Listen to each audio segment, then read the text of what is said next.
Sou peregrino aqui, em terra estranha estou, no reino. Bem-vindo ao podcast Estrangeiros e Peregrinos. A mensagem de hoje será apresentada por Dennis Allen.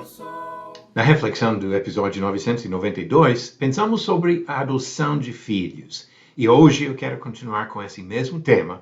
E no final do episódio darei a resposta à pergunta 992 e a nova pergunta do dia. Já comentamos sobre a adoção de filhos realizada por meio de Jesus Cristo, que é o principal Filho de Deus, aquele que trouxe para nós esse privilégio.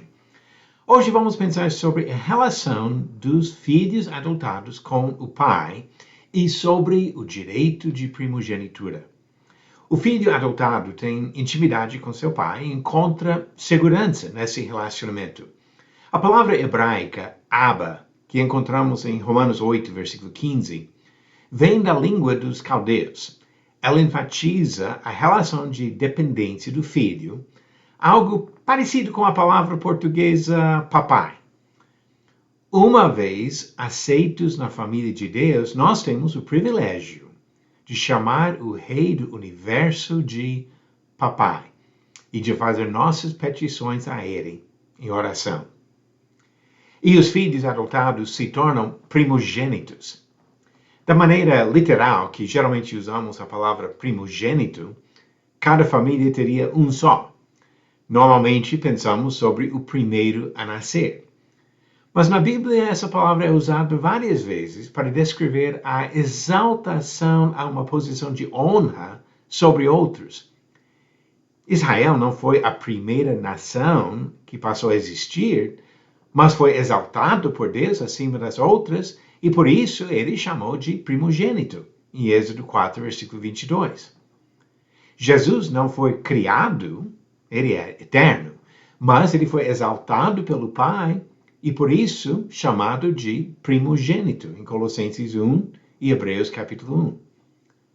As pessoas que pertencem a Jesus também são descritas como primogênitos.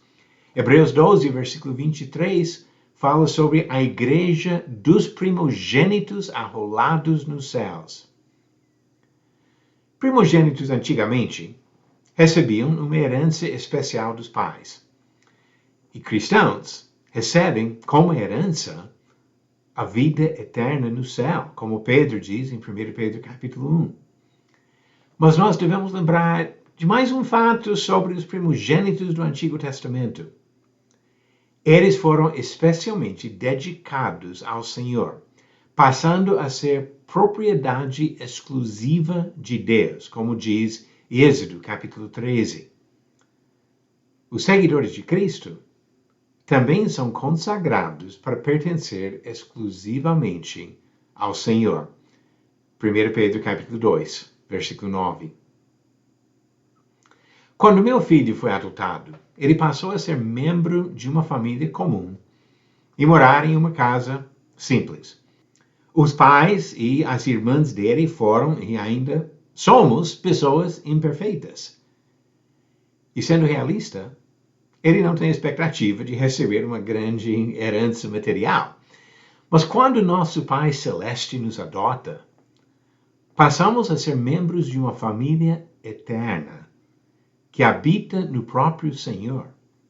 Os irmãos espirituais ainda são pessoas imperfeitas, mas o Pai e o irmão mais velho, Jesus, são absolutamente perfeitos. E nós ganhamos também a promessa da herança eterna, de poder permanecer na presença de Deus para toda a eternidade. Se você ainda não é filho de Deus, precisa buscá-lo com urgência para participar desse privilégio de receber a adoção de filhos. Você acertou a pergunta 992? Organize cronologicamente os seguintes acontecimentos: o êxodo do Egito, a morte de Abraão, a construção do templo e o nascimento de Davi. A resposta certa: a morte de Abraão, o êxodo do Egito, o nascimento de Davi e a construção do templo. A vida e a morte de Abraão são registrados no livro de Gênesis. O êxodo aconteceu algumas gerações depois. Davi nasceu quase 400 anos depois do êxodo e Salomão construiu o templo depois da morte de Davi, o pai dele. Então, a sequência certa: a morte de Abraão, o êxodo do Egito, o nascimento de Davi e a construção do templo. E a pergunta 993. O que a sogra de Pedro fez logo após ser curada da febre? Alternativas. A. Foi fazer uma oferta no templo. B. Saiu para falar com todas as suas vizinhas. Ou C. Passou a servi-los. Verifique sua resposta no final do próximo episódio de Estrangeiros e Peregrinos. É por meio de Jesus e exclusivamente por meio de Jesus que nós temos o privilégio de ser adotados por Deus para ser primogênitos na família de Deus. Obrigado por nos acompanhar nessa jornada pelas Escrituras. Volte amanhã para ouvir mais uma mensagem do podcast Estrangeiros e Peregrinos. Seguimos pelo mundo a viajar.